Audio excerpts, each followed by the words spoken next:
அறிவுகளை படிக்க வைத்தாரே என் அம்மா அப்பாவை நான் மறவே எனக்கு கச்சுதந்த வாதையாரே என் கனவிலையும் மறப்பதில்லை சொல்லி தந்த வாத்தியாரே ஐயா சொப்பனத்தில் மறப்பதில்லை நான் ஒரு நாள் மறந்தாலோ நான் ஒரு நாள் மறப்பதில்லை நெஞ்சொரு நாள் மறந்தாலோ என் நினை ஒரு நாள் மறப்பதில்லை சொல்லாலே மறந்தாலோ சொல்லி தந்த வாத்தியாரே எனக்கு சொல்லி தந்த வாத்தியாரே ஐயா சொப்பனத்தில் மறப்பதில்லை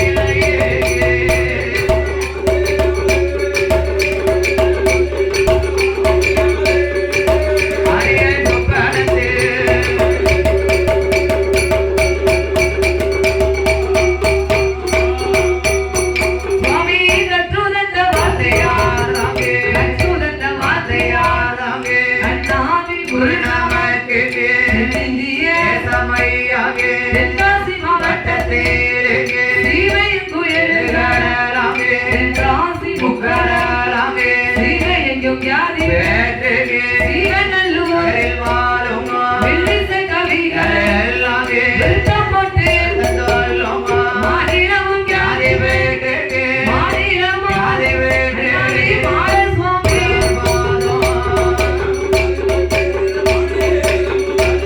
தேவநல்லூர் மாலசுவாமி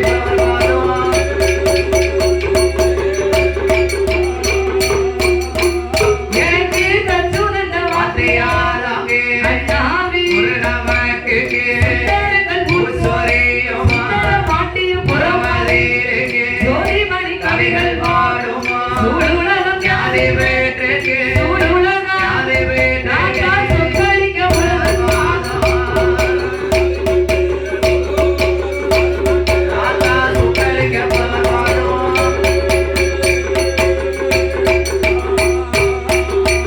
அங்கே ஜாதி மல்லி பூச்சொரியும் ஜாதி மல்லி பூச்சொரியும் சடையபுர நகரில் வாழும் சமுத்திரமும் யாதி வேட்டுக்கு சமுத்திரம் யாதி வேட்டுக்கு நன்மோகோடா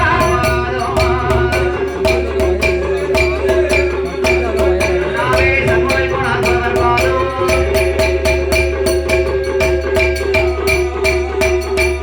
எனக்கு கற்றுதந்த வார்த்தையாராமே அண்ணாவி குருநாமக்கு இந்திய சமையாகே தென்காசி மாவட்டத்திலே மாறுலகம் யாதி வேற்றுக்கு பண்பொழி நகரில் வாழும் வெள்ளிசை கவிகள் எல்லாம் விருத்த போட்ட அர்த்தம் சொல்லும் பாடாத தேவதையங்கே பாட வைக்கும் அவரையாகே பாடாத தேவதையங்கே பாட வைக்கும் அவரையாகே மாநிலமும் யாதி வேற்றுக்கு மாநிலம் யாதி வேற்றுக்கு மாரியம் மருவர் பாடும் பண்பொழி மாரியம் மருவர் பாடும்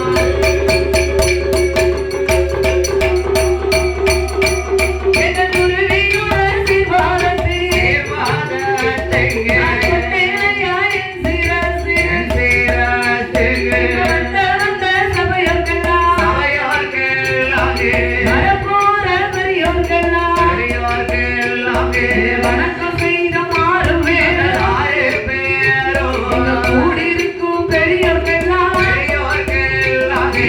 கூட போக்கு சபையோர்கெல்லாம் குழந்தை நானும் நமஸ்கரித்து சபையோர்கள்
ஆமா சுவாமி. சபையோர்கள், பெரியோர்கள், என்னை பெற்றெடுத்த தாய்மார்களே, தாய்மார்களே, என் அருமை சகோதர சகோதரிகளே, சகோதர சகோதரிகளே, இந்த அழகான சாட்டுப்பத்துமா நகரத்திலே நகரத்திலே சக்தி கொண்டு துடி கொண்டு குழுவிருந்து வரக்கூடிய ஐயா சுக்காம்பார கருத்தப்பாண்டி, சுக்காம்பார கருத்தப்பாண்டி சுக்காம்பார கருத்தப்பாண்டி சுடலன்னு சொன்னா இந்த சாட்டு பத்துல அட்டம் சுழிக்காத அசற்காத்து வீசாது, சிட்டு பறக்காது சிறுகுருவி ஆண்டாது.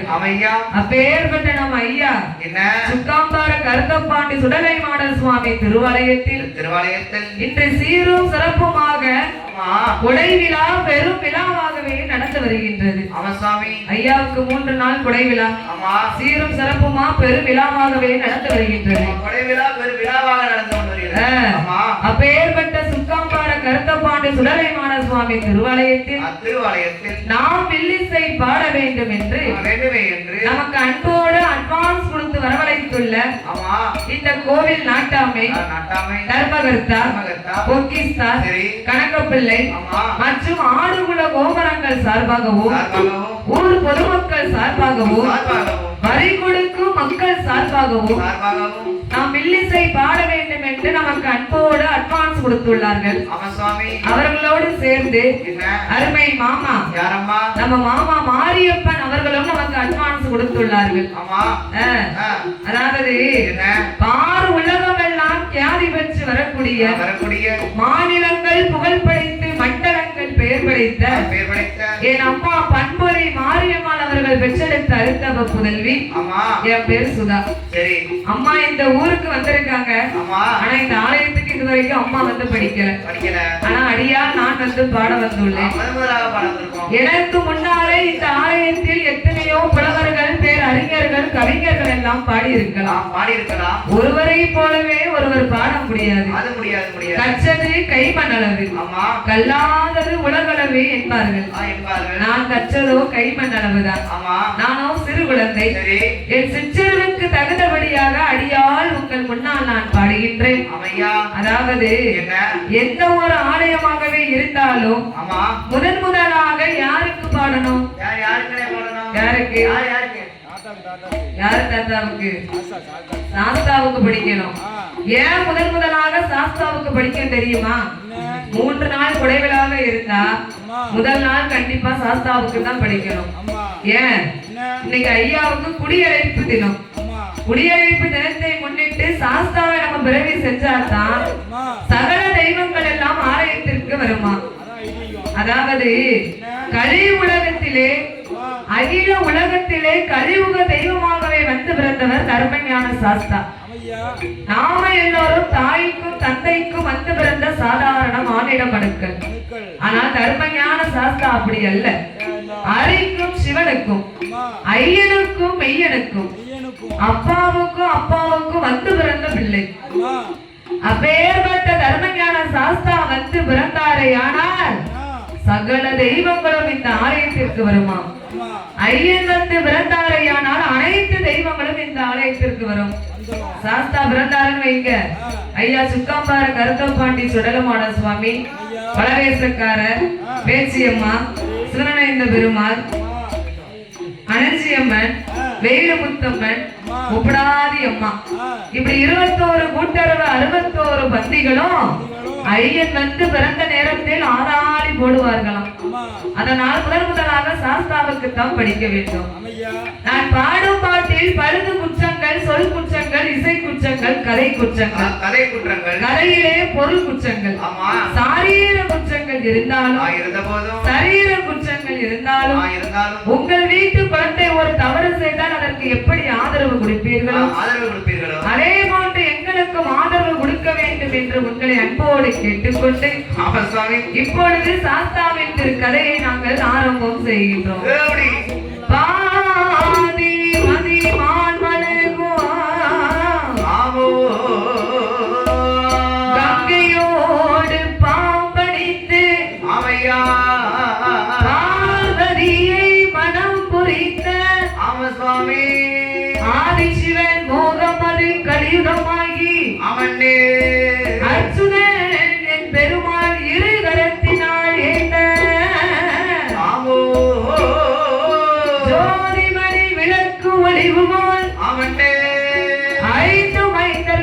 ஒளிவில் பூணூல் இறங்க தோன்றி மேதினில் ஹரிக்கும் சிவனுக்கும் ஹரிகர புத்திரனாக வந்து பிறந்த ஞான சாஸ்தா அங்கதையை பிரித்து சொல்வோம்.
சங்கீத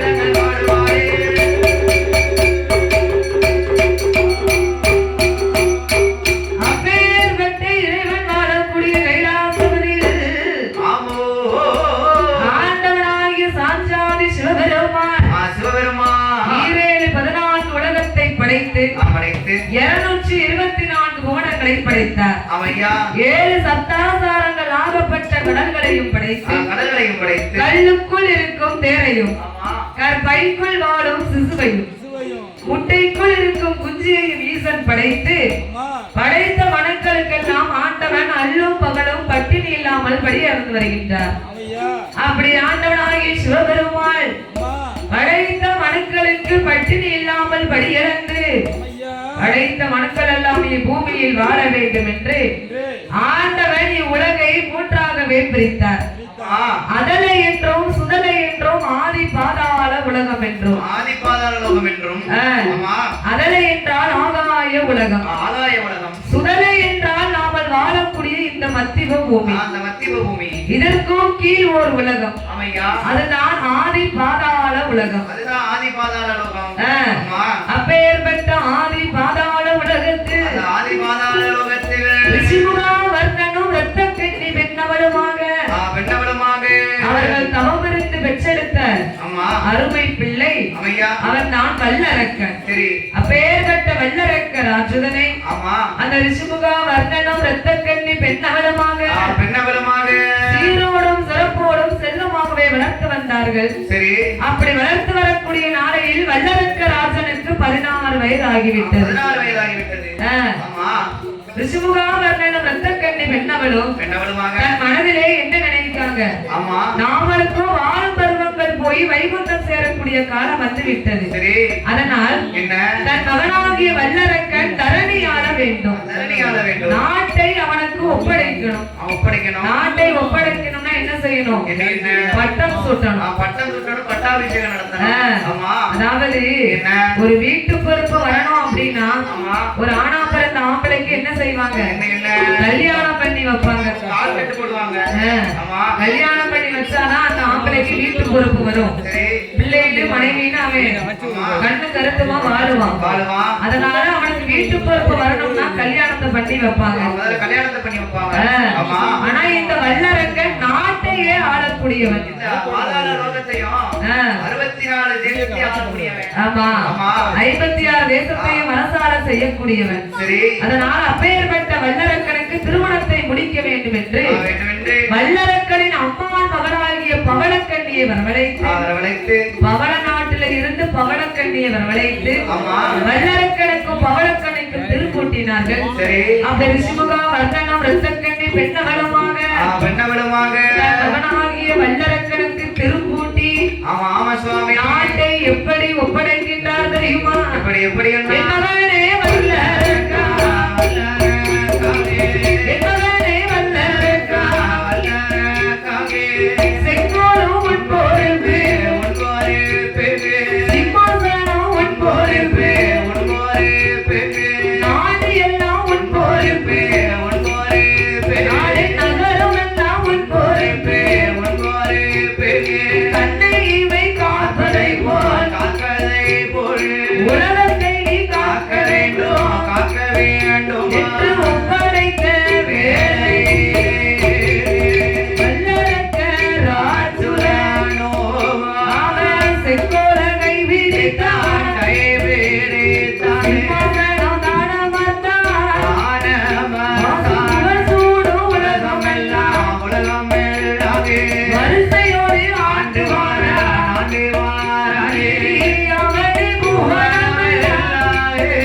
செங்கோலை கைப்பிடித்து சிம்மாசனத்துல வந்து அமர்ந்தான் பாத்தீங்களா?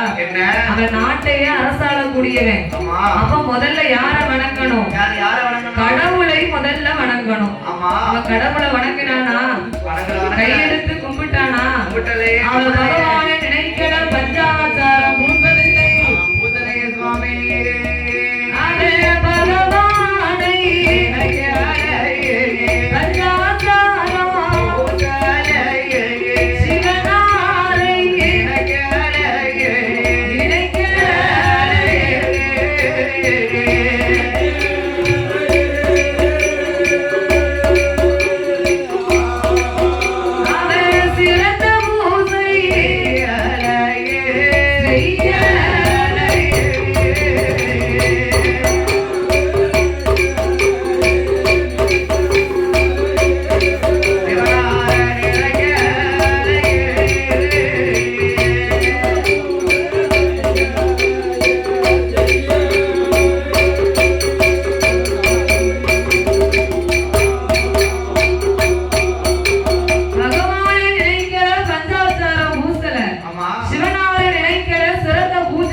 செய்யல. செய்யலையே. பகவானையே அவன் மறந்துட்டான். ஆமா.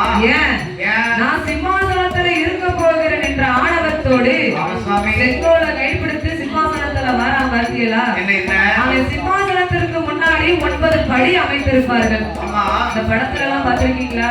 என்ன? ராஜாங்க சிம்மாசனத்துல அமர் போகும்போது அவருக்கு முன்னால 9 படி இருக்கும். 9 படி அந்த அமைத்திருந்தார். 9 படி எப்படி வந்தது? எப்படி? 9 நவக்கிரகங்களின் அடிப்படையில் அந்த படியை கொண்டு வந்து அமைத்தார்கள். எப்படி? 9 நவக்கிரகங்கள் என்னதெல்லாம்? என்ன என்ன ராகு, கேது, சூரியன், புதன், ஆமா. சனி பகவான், சரி. இப்படி 9 நவக்கிரகங்களை கொண்டு வந்து 9 படியாகவே அமைத்திருந்தார்களாம். ஆமா. அதில் 9வது படியில் யாரை கொண்டு வந்து போட்டாங்க? யார சனி பகவானை கொண்டு வந்து குப்புறம் போட்டாங்க. அந்த மனுஷர மண்டைய குப்புற போட்டாங்க. ஏன் தெரியுமா? ஏன்? எழுத்துதான் ரெட்டெழுத்து பகவான். ஆமா. அவர் பார்வை நம்ம மேல பட்டுதுன்னு வைங்க, என்ன நம்மள ஒரு ஆட்டு ஆட்டாம மாட்டாரு. பாடா படுத்தாம விட மாட்டாரு. ஆமா. எழுத்துதான் ரெட்டெழுத்து. ரெட்டெழுத்து. ஈஸ்வரன் பட்டத்தை வாங்கினதை விட ஆமா. 5 பேர் ஈஸ்வரன் பட்டம் வாங்கியிருக்காங்க. சரி. அகத்தீஸ்வரர், சரி. குலத்தீஸ்வரர், ஆமா. நந்தீஸ்வரர், நந்தீஸ்வரர், ராவண ஈஸ்வரர், ஆமா. சனீஸ்வரர். சனீஸ்வரர். இந்த 5 பேர்ல இந்த சனீஸ்வரர் இருக்காரு பார்த்தீங்களா? ஆமா. அவர்தான் பெரிய பொல்லாதவர். சனியை போல கொடுப்பாரும் இல்லை கெடுப்பாரும் இல்லை. ஆமா. நம்மளை என்னதான் ஆட்டி படைச்சாலும் சரி. 7.5 வருஷம் ஆட்டி படைச்சிருவாரு. ஆனா போகும்போது கண்டிப்பா ஏதாவது ஒரு நன்மையை செய்துட்டு தான் போவார். ஒரு நன்மையை ஒண்ணு செஞ்சுட்டு போவாரு. ஆமா. அப்பேற்பட்ட சனி பகவானை கொண்டு வந்து சரி. 9வது படியில் குப்புற போட்டாங்க. ஆமா. இந்த வல்லரக்கன் பார்த்தான், என்ன? செங்கோலை கைப்பிடிச்சு 8 படி ஒழுங்கா மிதிச்சு ஏறணும். ஒழுங்காதான் நிச்சயம்னா 9வது படிக்கு அப்புறம் என்ன இருக்கு? என்ன சிம்மாசனம் இருக்கு. அரியாசனம் இருக்கு. ஆமா. அதனால் 9வது படியும் ஓங்கி ஒரு மிதி, ஓங்கி ஆணவத்தோடு மிதிச்சா பாருங்க. ஆமா. அப்படியே சனி பகவான் அவனை ஏறட்டு பார்த்தார். ஏறிட்டு பார்த்தா. ஏப்பா. 6.75 அரைக்காலும் உடனே அவனுக்கு பிடிச்சாரு. என்ன ஆரம்பிக்கால் அரைக்கால்னா என்ன? 6.75 அரைக்கால்னா எத்தனை? 9.75. என்ன டீச்சரு? ஒண்ணுக்கு டீச்சர் ரெண்டு சாப்பிட்டு. அப்படியா? நீ நல்லாதான் படிச்சிருக்க. உன் மூஞ்சிய பார்த்தாலே தெரியுது. சரிதா? அகத்தின் அழகு பஸ்ஸிலே தெரியும். முகத்திலே தெரியுது. ஆமா. அப்படி எப்படி படிச்சிருப்பேன்னு தெரியாது. தெரியாது. 6.75 அரைக்கால் அப்படின்னா 7.5. ஏழ்ற. 7.5 நம்ம சொல்லக்கூடாதுன்னா ஆமா. 6.75 அரைக்காலம் அப்படின்னு சொல்லுவோம். புரிஞ்சு சொல்லுவோம். ஆமா. அப்படி சனி பகவான் பார்வை வல்லரக்கன் மீது பட்டவுடனே பட்டவுடனே சண்டால வல்லரக்கன் என்ன செய்கிறான் தெரியுமா? என்ன சுவாமி? அங்கே சனியை நாம பிடிக்க போறான், சனியை நாம பிடிக்க போறான். சண்டால வல்லரக்கன் சக்கரத்தில் ஆட போராடு. ஏழையவே பிடிக்க போராடு. ஏழையவே பிடிக்க போராடு. இருப்பிடத்தை இழக்க போராடு. அவரோ இருப்பிடத்தை இழக்க போறான்.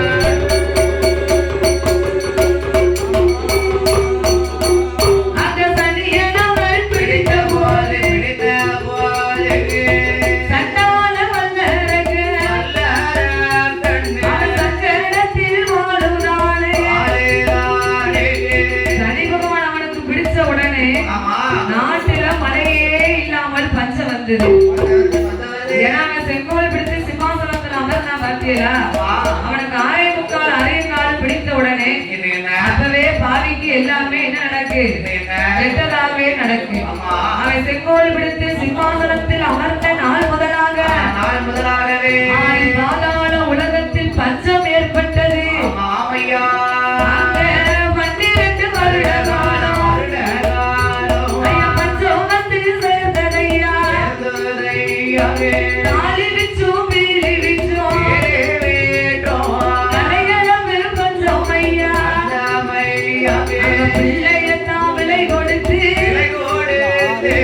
தமிழ் வாங்கி உண்ட பஞ்சம் பசியின் கொடுமையாலே கொடுமை நீர தின்ற பஞ்சம் மரக்காலது உருண்ட பஞ்சம் மன்னவரை தோற்ற பஞ்சம்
12 வருட காலம் மழையே இல்லாமல் இருக்க 56 அரசருக்கு அதிபதியா வல்லரக்கன் தான் இருக்கான்.